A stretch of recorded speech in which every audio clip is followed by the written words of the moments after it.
after all these years of doing this, the budget hasn't been able to be stretched just for a single clapperboard yet. Can I talk about spoiler stuff? Tombs of Amascut. This one for sure, this is the one. I can't remember the name of the content. You can even call it Raids 3. Raids 3. The Tombs of Amascut is Old School's third raiding dungeon, taking place deep beneath the sands of the Kharidian Desert. 1 to 8 players can enter this new raid in the hopes of defeating the Devourer of Amascut. So I'm going to ask you about some of the lore. Do you know much about the lore? Nothing whatsoever. Nothing. Okay, right. So let's skip over that. The lore, yeah, I know some things. If you've played through the Desert questline, you're aware of the Desert Pantheon and Amascut, and yeah, she's taken over this tomb and corrupted all the creatures within, and someone needs to go sort that out. In Beneath Cursed Sands, we learn that Amascut is on the path to true godhood. She has captured the 4 lesser deities of the Kharidian Desert and is now hoping to claim their power as her own, using 2 mysterious weapons found deep within the tombs. I will be a god, and you are powerless to stop me.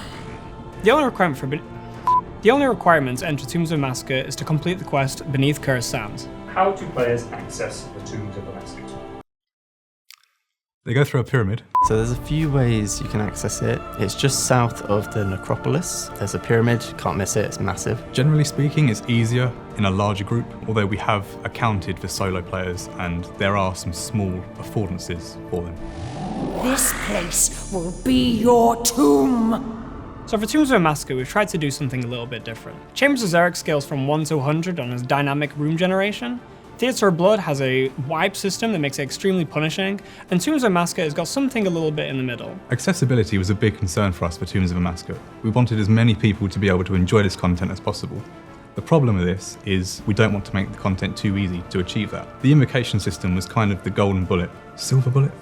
The Invocation system in Tombs of Amascut is our new customisable difficulty system. So this is going to range from being able to increase the stats of all the monsters in the raid, to adding brand new mechanics, as well as scaling up existing mechanics to new proportions. Each invocation will basically add a raid level onto the party, so you can go from 0 raid level, which is like no invocations, all the way to max invocations, which is the massive. For every point of raid level, it's going to increase your loot potential at the end of the raid. This is going to affect general loot, as well as your chance to get the big ticket items. So you really want to put as many invocations on as possible, as long as you can still complete the raid. Think now. How have you been truly tested? For Tombs of Amascut, we've finally been able to get players in to actually give us some much needed internal playtesting. It's been a long time because of COVID, but now we've had 2 separate playtests that have given us valuable feedback to making the raid as good as possible. Over the past few days, we've been testing Raids 3. That's playing all 4 of the demi-bosses and the final boss. Also, the last few days, there's been a lot of deaths. Especially for me. It probably is the most accessible raid by far. My favorite thing is how customizable it is, so it's accessible to entry players, and then sweats like me at the end of the game, you can turn on a bunch of invocations, and it really switches up the raid every single time. The refinements and the way that we give feedback is much more centered on the idea of how to make this interesting in the long run, and not just like for 2 days or 3 days of gameplay. It's been really good to get some fresh eyes on the raid, because obviously we're seeing it day in, day out. Elevating those boss battles based on their feedback. I mean, it just wouldn't have been possible without them, so yeah, really pleased with what they said and really pleased with the feedback.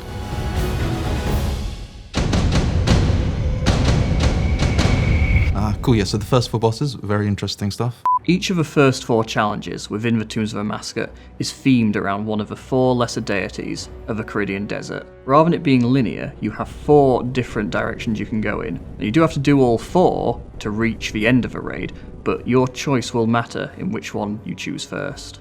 Before taking on Kefri, the Guardian of Scabrous, you'll have to walk Scabrous' path. This is the big bug that sits up the top, a giant ball of dung.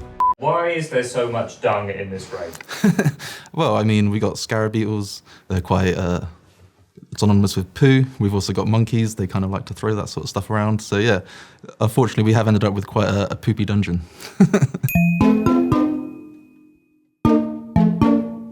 Baba is the Guardian of Atmancan, and in keeping with Atmancan's alignment of companionship, Baba comes with a huge family of baboons.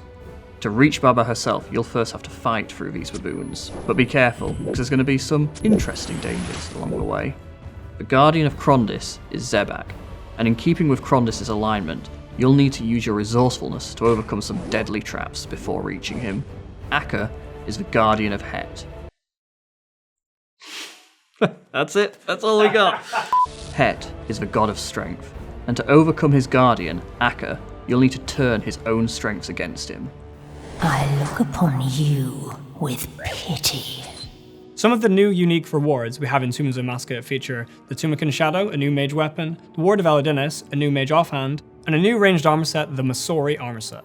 All of the rewards are really just strong. They're fun to use, they're fun to play with, they look great, the design team's done a great job. The Shadow of Tumakan is a brand new two-handed mage weapon. It features an incredible powerful ability of tripling your magic accuracy and tripling your magic strength bonus. It really slaps, especially in Raids 3. It hits like a truck. It's just incredible. This is a new self-powered staff, meaning, I don't know, what does that mean? It's just good, it's powerful, it's good, you want it. The Ward of Eladinis is our new mage offhand. This features a stat that we've all been craving for a long time now, mage strength bonus. Another set of rewards are the Keris jewels. These can be attached to the Keris partisan that was rewarded from beneath Cursed Sands, making it even more powerful in various ways. I'm quite excited to see how players figure out different metas with the Keris. The Masori armor set is our brand new ranged armor set. It features a new stat we've not had on ranged armor before, range strength bonus. Armadyle's been best in slot since, what, 2014, and we're finally getting better ranged armor? This armor is pretty good already when you get it, but you can also upgrade it with Armadile armor to make it even more powerful. There's plenty of other amazing rewards on offer as well, including a new ring that helps with your special attacks, an expansion to your rune pouch, and of course, most importantly, a new pet. The weapons of my ascension are already mine to possess. When it comes to the Tombs of Amascut, we've kept the final boss under wraps, and for good reason. The final boss battle in Tombs of Amascut is going to be insane. Compared to Zverzik in Theatre of Blood and Ulm in Chambers of Xeric, it is genuinely next level. The art is outstanding. The animations for it are all new. It's doing some things that we've never done before with a boss in Old School RuneScape. Tell me, are you and your companions truly the difference in this fight? My favourite part of working on Tombs of Amascut was probably when, after months of development and prototyping, as soon as art gets involved and starts to bring the boss to life and it all starts to feel like an actual encounter, that key moment was just so exciting. Starting from like grey box all the way to like now, fully finished models, animations, sound effects, all that sort of stuff has really been awesome to see. The Tombs of Amascut is one of, if not the most ambitious piece of content we've ever created. I'd say the hype is definitely justified. It's gonna be decent, isn't it? It's gonna be okay. This is our most customizable raid yet, with a thrilling new narrative, and of course, some exciting new rewards. The ranging and difficulty means everyone can get involved. I just can't wait for everyone to see it. Tombs of Amascut is our best ever update, narratively, mechanically, and artistically. If you don't get to experience it, you're going to be missing out.